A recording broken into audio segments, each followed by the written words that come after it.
Before the duel begins, the wise man ensures his opponent's sword is already broken, if not in steel, then in spirit.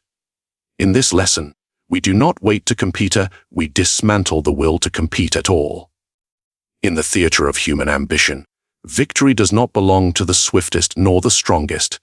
It belongs to the one who renders his rival powerless before the contest even begins. Confidence is the marrow of a man's resolve. Crack it, and you need not break his bones. Here, we descend into the quiet arts of psychological warfare, not the brute crush of armies, but the subtle knife of doubt. You will learn how to corrode certainty, seed hesitation, and turn even the proudest challenger into his own saboteur. These are not the tools of the noble, they are the tools of the victorious.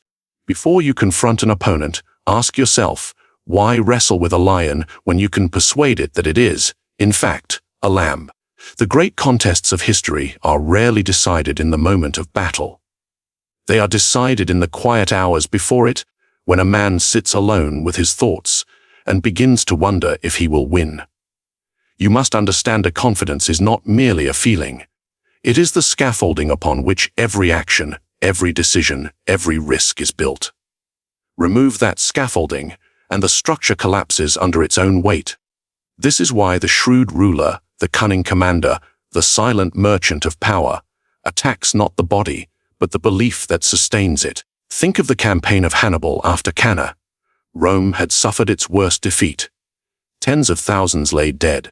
Yet Hannibal did not march directly on the city. Why? Because he knew the true conquest of Rome would come not by siege, but by a siege of the mind, sowing fear and uncertainty so deep that the Senate might destroy itself from within. Rome resisted, but many others in history have not. So how does one poison confidence before the sword is drawn? It begins with questions. Not accusations, not threats. Questions. You do not say, "You are unprepared." You say, "Are you certain you are ready?" The last man who tried this, well, he never recovered. You let the imagination of your rival do the heavy lifting. A man's doubts, once awakened, will work harder against him than any enemy could. This is the first law of psychological war. If you make a man believe the enemy is himself, he will destroy himself for you. Consider the court intrigues of Renaissance Italy. A diplomat, seeking to prevent a rival from influencing the duke, might not confront him openly. Instead, he would let slip a comment, within earshot, about the rival's fatigue, his recent errors, his declining favor.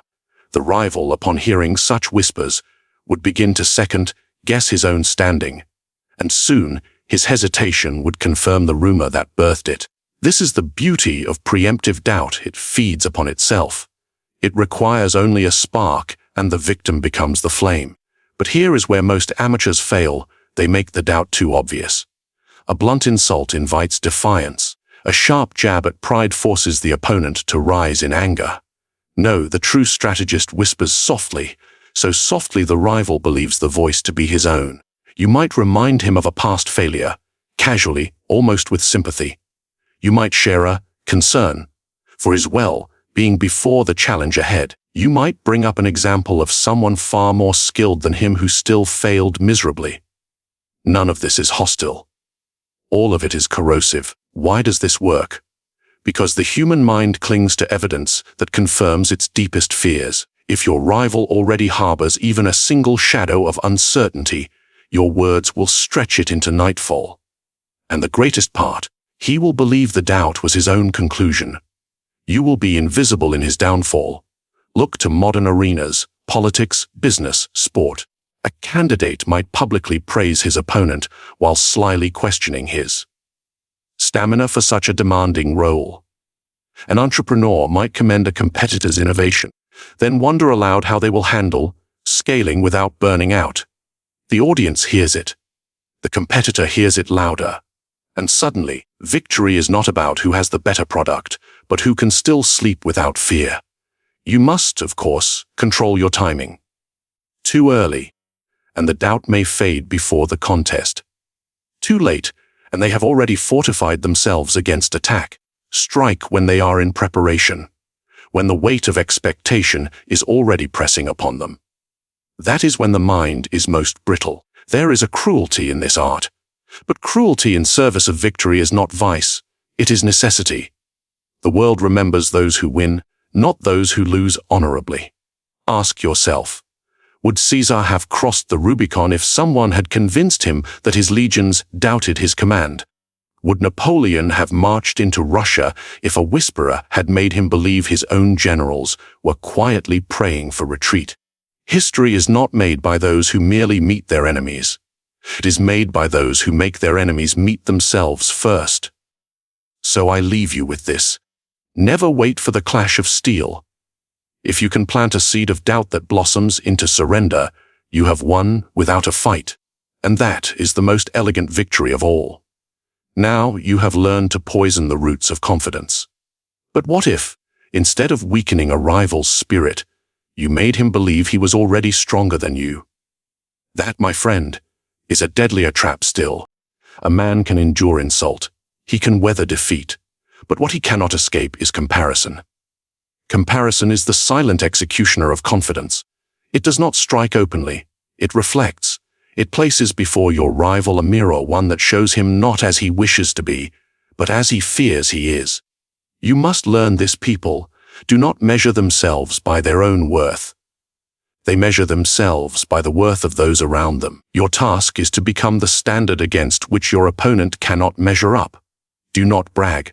Do not boast. The powerful rarely announce their power. Instead, you let it exist, visible, undeniable, unspoken. A lion does not need to remind the jackal of the difference between them. Its very presence does the work. Think of Alexander standing before the Persian court. He did not need to tell Darius he was the greater commander. He simply rode in with the dust of victory still on his armor, the tales of Issus and Gaugamela still burning in every soldier's tongue. Darius saw himself, not through his own eyes, but through Alexander's shadow. That shadow is the mirror. The art here is subtle. If you flaunt your strength too directly, your rival's pride will force resistance. Instead, you create a contrast so natural, so effortless, that he feels it without you needing to say a word. When speaking to him, you might casually reference achievements that outshine his.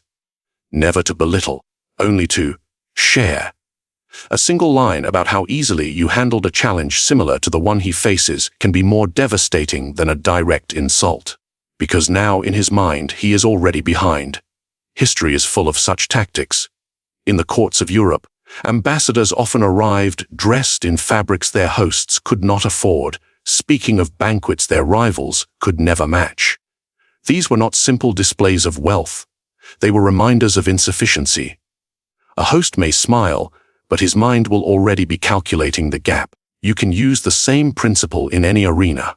In business, your quiet efficiency will make your competitors' struggles seem louder.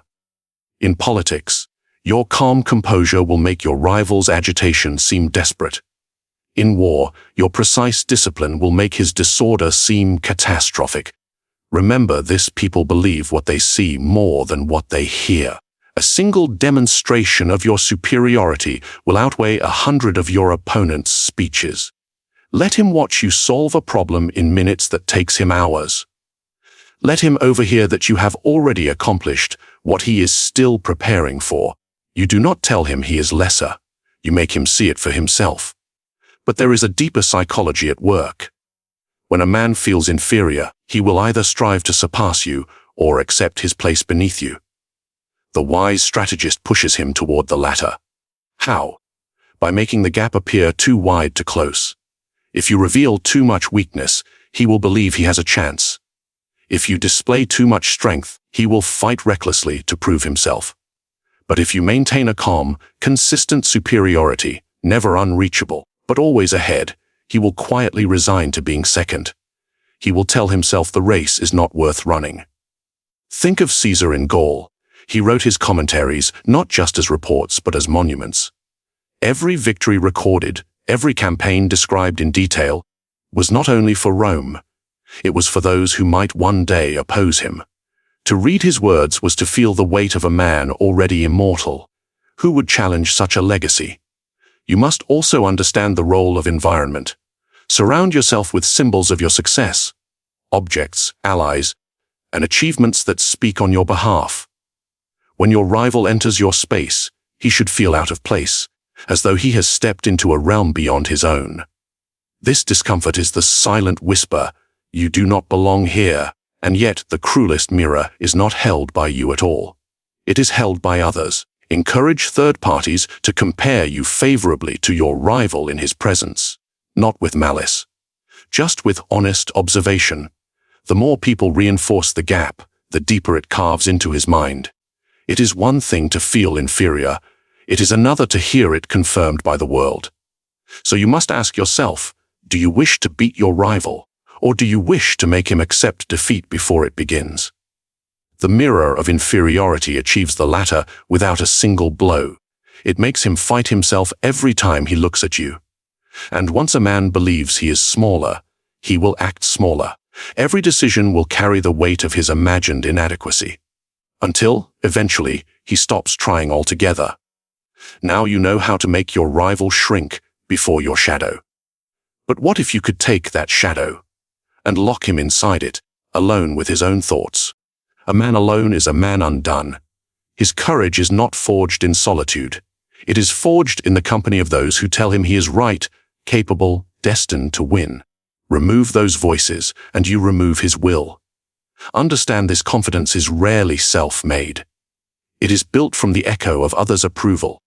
The cheer of allies, the nod of mentors, the murmurs of friends, all combine to form a fortress around the mind. You are not strong enough to tear down the fortress brick by brick. Instead, you silence the voices inside it. Think of Napoleon before Waterloo. He was a master of momentum, feeding on the devotion of his marshals and the awe of his troops. But in that final campaign, doubt seeped in, not just his own, but in those around him. Support splintered, his counsel fractured, and a man who once commanded Europe found himself commanding an army that no longer believed as it once had. The tactic is as old as power itself. Separate the leader from his believers. Cut the soldier from his general. Turn the apprentice away from the master. Once alone, a man will begin to question not just his path, but his right to walk it. How do you accomplish this? You do not shout, do not trust him. You whisper to his supporters that perhaps he is tired, perhaps distracted, perhaps not the man they think. To him, you whisper something else entirely, that his supporters are losing faith. Thus both sides retreat, not in anger, but in quiet hesitation. You do not need hostility. You need distance. In Renaissance courts, this was done by controlling the flow of letters. A rival's messages to his allies would be delayed or lost, creating the illusion of neglect. In modern arenas, it can be as simple as intercepting information, excluding him from key meetings, or ensuring that his allies are occupied elsewhere when he needs them most. The mind without external affirmation becomes a desert, and in the desert, every doubt echoes louder. There is also the art of replacing voices. If you cannot remove his confidence entirely, you can introduce new ones, subtly hostile, yet outwardly loyal. These false friends will never attack directly. They will merely feed uncertainty. They will question the timing of his plans, the soundness of his strategies, the loyalty of his other allies. And because these words come from supporters, he will believe them more readily. This is not merely manipulation. It is siege warfare of the mind. You cut off supply lines. You starve the spirit until it surrenders without a fight. Remember, a man who feels supported will take risks. A man who feels alone will cling to safety, and safety rarely wins contests of ambition. There is a deeper truth here. When a person is isolated, he becomes vulnerable not only to your influence, but to his own worst instincts. Paranoia, over-analysis, a spiraling need for validation that will drive him to act rashly, alienating even those who remain loyal. Consider the fall of Mark Antony. Once the favored general of Rome, his power eroded not because Octavian defeated him in open battle, but because Antony's circle fractured. Distance from Rome meant distance from allies. Octavian fed the Senate whispers of Antony's decadence, while Antony's supporters grew wary of defending a man they could not reach. When the final blow came at Actium, Antony was already alone in spirit. This is the power of isolation. It does not just weaken the opponent, it makes him participate in his own defeat. You must ask yourself, do you want to face a rival surrounded by loyal advisors, or one who must make every decision in the hollow silence of his own mind? And once you have him there, do not rush. Leave him in isolation long enough for him to become accustomed to it. Let the loneliness feel permanent. Then, when you finally move, he will not resist with the fire of a man defending his allies. He will crumble like a man defending nothing at all. But there is an even subtler layer to this. What if you could isolate a man while making him believe it was his choice? What if he thought he was the one pushing people away for focus or for clarity? Then you would not even need to maintain the separation. He would maintain it for you. This is the elegance of true psychological mastery, not the crude force of cutting ties, but the delicate art of letting a man cut them himself while thanking you for the suggestion. Now you understand the silence of isolation and the way it corrodes the mind. But imagine, for a moment, not draining your rival of confidence, but feeding him so much of it, in false form, that he walks into battle already defeated. What is more dangerous than an enemy who fears you? An enemy who believes he already holds the crown. False security is the sweetest poison. It lulls the proud into slumber while their true peril approaches unseen. You must learn to offer this gift, not out of kindness, but as a strategic weapon, to make your rival believe he stands at the summit, when, in truth, he teeters on the edge of ruin. Why does this work? Because confidence, like any human trait, is fragile. When a man believes he has already won, he relaxes his vigilance, preparation fades, doubt ceases. Complacency creeps in like a thief in the night. Consider the fate of the mighty Spanish Armada. King Philip Sica sent his fleet to conquer England, confident in its invincibility. The Armada was hailed as unbeatable, a floating fortress on the sea. And yet, that very belief bred arrogance. Men ignored the counsel of wary commanders, underestimated their foes, and failed to prepare for the English fireships and storms that would shatter their pride. Their confidence blinded them to reality, and England's victory was born from their complacency. This is the lesson. You do not need to destroy your rival's confidence outright. Sometimes, the best victory is to build it for him, then watch it collapse under its own weight. How do you gift false security? First, by subtle praise. Praise his talents, his past victories, his plans. Let him bask in the glow of his own greatness. When he hears it from others, his conviction hardens. Next, by withholding warnings. Never mention threats he does not already know. Never reveal your true strength. Let him believe he stands alone on the mountain, while you gather your forces in the shadows. Use flattery as a shield. A well-placed compliment can blind a man more effectively than the fiercest insult. If he believes you admire him, he will lower his guard. Remember the Venetian merchants of old. They traded with rivals, speaking kindly, showing respect, even offering gifts. But behind their smiles lay webs of alliances and spies, their true power hidden until it was too late. They made their competitors feel secure, comfortable, while quietly tightening their grip on trade and influence. The psychological undercurrent here is profound. When a man believes he is the hunter, he rarely notices he has become the prey. His mind slows, his senses dull. He begins to ignore the small signs, unusual movements, unexpected news, whispered rumors, because he trusts too much in his own supremacy. False security is a trap laid with velvet hands. It is not forceful, it is inviting. A flower that smells sweet but hides thorns beneath its petals. But beware, this art demands patience and precision. If you build the rival's confidence too quickly or too obviously, he may grow suspicious. He will test his own strength, prepare more cautiously, and your plan will fail. Instead, let the confidence grow like a slow tide, gentle yet relentless, until it covers all doubts and fears.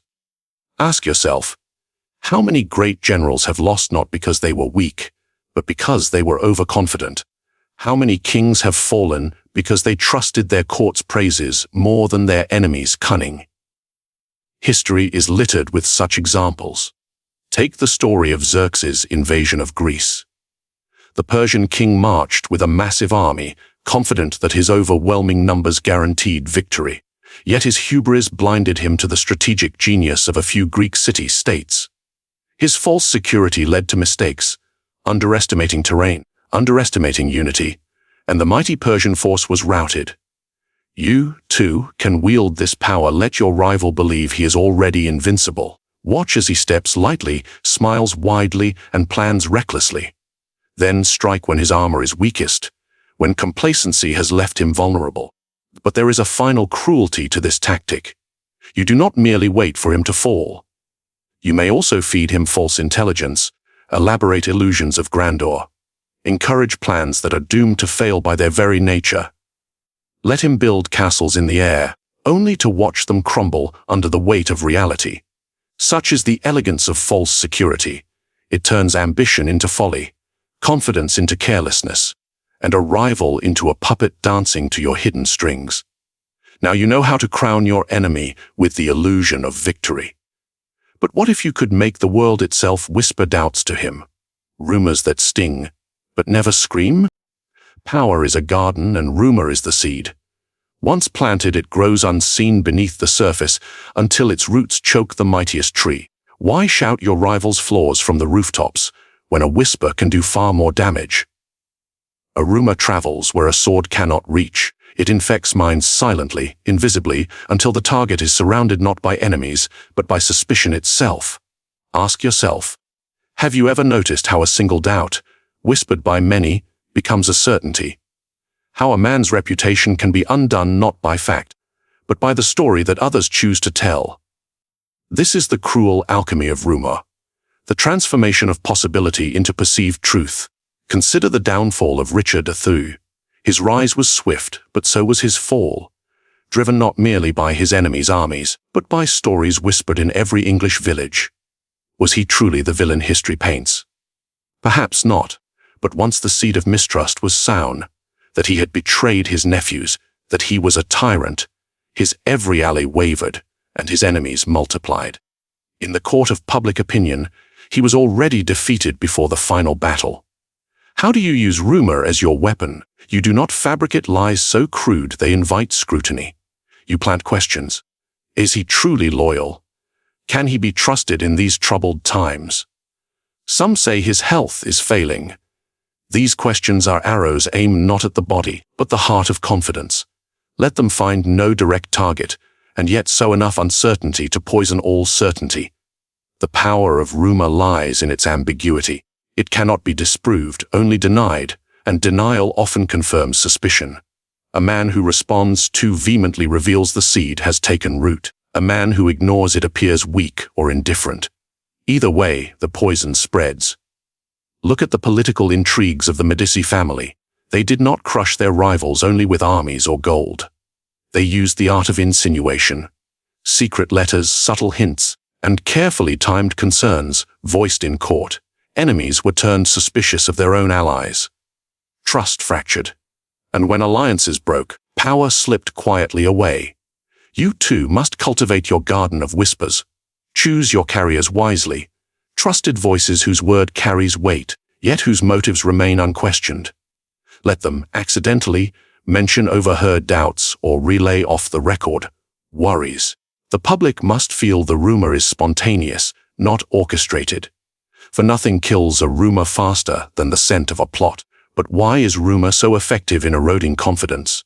Because human beings crave certainty, yet live with constant uncertainty. A rumor fills that void with fear dressed as knowledge. And a mind that fears is a mind distracted from action, from strength. Imagine your rival hearing these whispers. His closest allies begin to ask questions. His reputation begins to waver. He is forced to defend himself not on the battlefield, but in the court of public opinion. And battles fought in the mind and social sphere are the deadliest, because they sap resources, divide attention, and create enemies where once there were friends. History again offers lessons. Consider the fall of Marie Antoinette. Not a single true scandal sealed her fate. Rather, a relentless flood of rumors about her extravagance, her loyalty, her very morality. The court and the people alike turned against her, fueled by whispers more than facts. By the time revolution swept France, her power was already a ghost. Do you see now? Rumor is a blade cloaked in shadow. It cuts deeper than open war because it forces your rival to fight on every front. Trust, reputation, alliances. He cannot rest. He cannot find peace. He fights ghosts, and ghosts, my friend, are the most dangerous enemies of all. But here is the final insight: rumor, once planted, grows stronger the more it is ignored. Yet it also demands careful tending. You must never allow the seed to be uprooted. Reinforce it quietly with new hints, new questions, always maintaining plausible deniability. If the rumor appears too strong, it invites backlash. If too weak, it dies before it can kill. You must become a gardener of perception, pruning and watering carefully. And remember, your rival's mind is your battlefield, but the world around him is the soil. Plant your seeds wisely. Let them grow in silence until they choke the very roots of his confidence. And when his house finally falls, no one will know it was not built to withstand the storms of battle, but the storms of whispered doubt. Now, having sown seeds of rumor that cripple before confrontation, ask yourself, what is the final weapon in this arsenal of psychological conquest? What tactic turns a defeated rival into a puppet, dancing to your will without realizing? The answer lies not in attack or defense, but in control itself. Power, true power, is not seized with force. It is whispered. It is planted in shadows. It is the art of bending others to your will, before they even realize they are moved. To control a man without his knowledge is to hold the reins of his mind, not his body. This is mastery. This is dominance. To shatter confidence silently, to turn allies into doubters, to crown your rival with false glory. These are the marks of the victorious strategist. Ask yourself, who wins the war? The soldier who fights, or the one who makes others fight themselves? If you have listened closely, the answer is clear. Now, wield this knowledge with discretion. Use it wisely, and watch how the world bends before your unseen hand. Tell me, what tactic strikes you as the most deadly? Comment below. Subscribe if you hunger for more secrets of power, cloaked in shadow and strategy. Share this knowledge with those who dare to rise above the crowd. Remember, power is not given, it is taken. Silently, relentlessly,